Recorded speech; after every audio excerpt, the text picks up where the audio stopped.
স্মার্টফোনে আপনি কোনো কিছু বাংলায় লিখলে বা বললে সেটি ইংলিশে অটোমেটিক্যালি রূপান্তরিত হয়ে যাবে। আমাদের দৈনন্দিন জীবনে বা প্র্যাকটিক্যাল লাইফে অনেক সময় ইংরেজি ভাষায় টেক্সট করতে হয়। তো এই ক্ষেত্রে আমাদের মনে অনেক প্রশ্ন জাগে যে আমরা যে টেক্সটগুলো করছি সেগুলো আদৌ ঠিক হচ্ছে কিনা।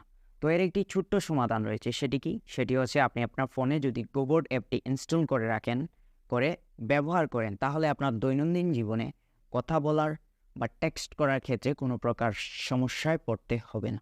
তো এবার চলুন Gboard অ্যাপটি কীভাবে ইনস্টল করবেন এবং এর ব্যবহার কীভাবে করবেন দেখিয়ে দিচ্ছি। চলে যাবেন গুগল প্লে স্টোরে, গিয়ে সার্চ বারে লিখবেন Gboard লিখে প্রথমে যে অ্যাপটি আসবে সেটি ইনস্টল করবেন। ওপেনে ট্যাপ দিবেন, এখান থেকে সিলেক্ট ইনপুট মেথড, এখানে ট্যাপ দিবেন, এখান থেকে Gboard ডান, তারপর এখান থেকে ল্যাঙ্গুয়েজের ট্যাপ দিবেন, তারপর অ্যাড কিবোর্ড, তারপর এখান থেকে বাংলা বাংলাদেশ সিলেক্ট করে ডানে ক্লিক দিবেন। তো এবার আমাদের এখানে কাজ শেষ। তো এবার চলে যাবেন আপনি টেক্সট বক্সে গিয়ে আপনি ফোন মেনুতে ক্লিক করে ট্রান্সলেটে ক্লিক দিবেন, এবার ওকেতে ক্লিক দিবেন, তারপর ডিটেক্ট ল্যাঙ্গুয়েজে ক্লিক দিয়ে বাংলা সিলেক্ট করবেন। তো এবার আমাদের বাংলা থেকে ইংলিশে কনভার্ট করতে হবে। আমি যদি এখানে লিখি তুমি কেমন আছো, সেটি কিন্তু উপরে দেখা যাচ্ছে যে হাউ আর ইউ, তুমি কেমন আছো ইংলিশে লিখলে হয় হাউ আর ইউ। সেটি যদি আমি তাকে সেন্ড করি সেটি সেন্ড হবে।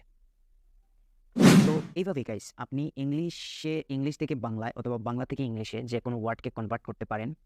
তো এই ধরনের আরও ইন্টারেস্টিং ভিডিও পেতে আমাদের চ্যানেলটিকে সাবস্ক্রাইব, পেজ এবং আইডিটিকে ফলো করে পাশে থাকবেন। ধন্যবাদ।